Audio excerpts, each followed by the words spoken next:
Last year, Labor, the Greens and Independents forced through a scheme that always seemed a fraud. I mean, even I could see it was a fraud. I'm not a politician. Activist doctors under this scheme would be allowed to order the government to fly in illegal immigrants who are on their remand asylum, fly them into Australia for urgent medical treatment. Treatment here that they allegedly could not get there.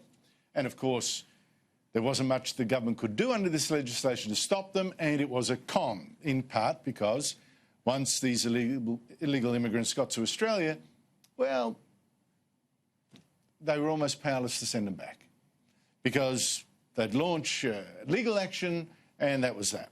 That was that. In fact, none have come back, been sent back. Now, yesterday in Senate estimates, we heard just how many illegal immigrants have been brought in under this law, which the government is now trying to repeal. 135 people have been transferred. There are 0 of those transferred in hospital. Over the course of the bill being enacted, there have been 13 people hospitalised. OK, so of all those illegal immigrants flown in for urgent medical care, just 10% needed any hospital care. And 5 actually refused care. Can you believe that? Home Affairs Minister Peter Dutton said that proved his point. It's a con. We were already bringing people for medical attention. We were already sending people to the international hospital in Papua New Guinea. We'd already spent millions of dollars providing medical services on Nauru, and this was only ever about bringing people from Manus and Nauru, not for medical attention, but because that was the backdoor way to bring people to Australia. Joining me is the panel, Liberal Senator James Patterson and Renee Viellaris, National Political Editor for the Courier-Mail. Renee, what does this prove, do you think? I think what it proves is exactly what Peter Dutton said, and that is that there are activist doctors who use this legislation as a backdoor to get into Australia because, as you rightly pointed out, once they get here, especially if they're from Iran or other countries, it's very hard to send them back, especially if they injunct the government.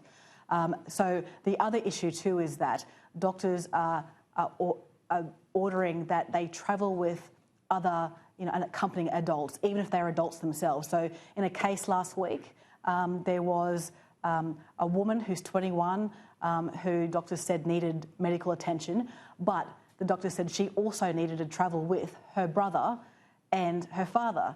So she's an adult, but the doctor's saying she needs 2 adults to travel with her. Now, the punchline to this is they also already have family in Australia. So it was less about medical attention and more about unifying a broader family. And I think, given that there are 6 people that have come here that security agencies said they had concerns with, and Peter Dutton could not stop them from coming here, shows there is an issue here. The bar is way too high to stop people from coming here. James, do those statistics I gave tell the full story? I mean, obviously, the activists might say, well, some of the people we brought in had medical conditions. And, of course, they wouldn't go to hospital, but they had to be brought in. Is there some kind way of looking at these stats that doesn't make it look like a complete rotten rip-off? I wish there was, Andrews, but in some way it's actually worse than what you were sharing earlier. You're right that of the 135 who've come here, 5 have refused hospitalisation, but a further 43 have refused other forms of medical treatment, such as undergoing an X-ray or having a blood test. That's a very high proportion of people who supposedly have urgent medical needs that need high-quality Australian medical system attention so quickly that they need to be flown to Australia and bypass the usual processes that the government previously had in place and rely on the word of 2 doctors to get here. Unfortunately, I think it shows exactly what Peter Dutton said, what we all hoped wouldn't be true, but that is that there are people who are taking advantage of this system. They're doing it to achieve a migration outcome, and it threatens the successful border protection policies that this government has put in place and had to fight very hard to put in place against objections of people who said it would never work, it was illegal, it was inhumane. Well, they were wrong on all 3 counts. Let me just underline for people that probably didn't believe their ears when you said that. So that's nearly 50 of the 135 people flown in for urgent medical care who either refused treatment when they got here or refused the kind of tests that would have seen how sick they really were. Whether they really were as sick as they said, refused those tests. Well, boy, oh boy, are we being made fools of.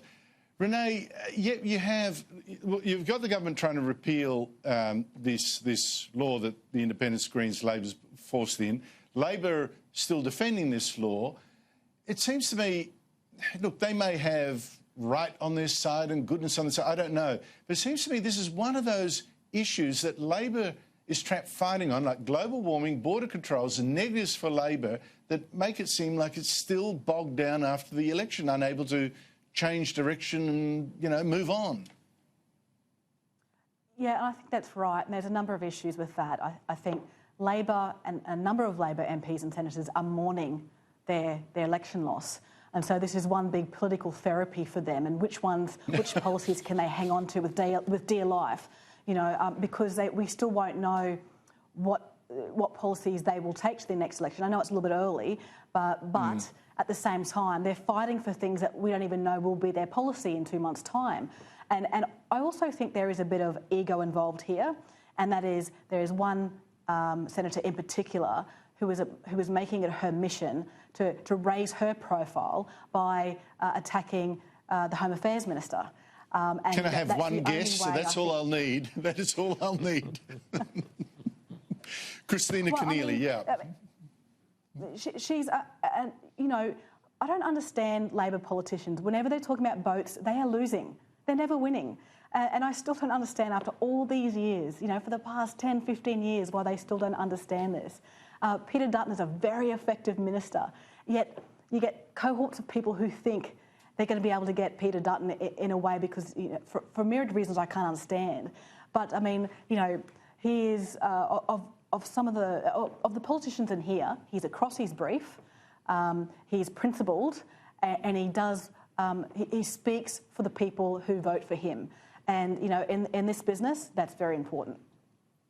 In Labor's defence, I'm going to say this, that I sort of feel like Conservatives felt under Malcolm Turnbull, that there were some issues that is worth going to the mats for, even if you're going to lose, because they were fundamental to your values. But I have to say, if some of these issues are fundamental to Labor values, then Labor really needs, you know, it's got rocks in its head.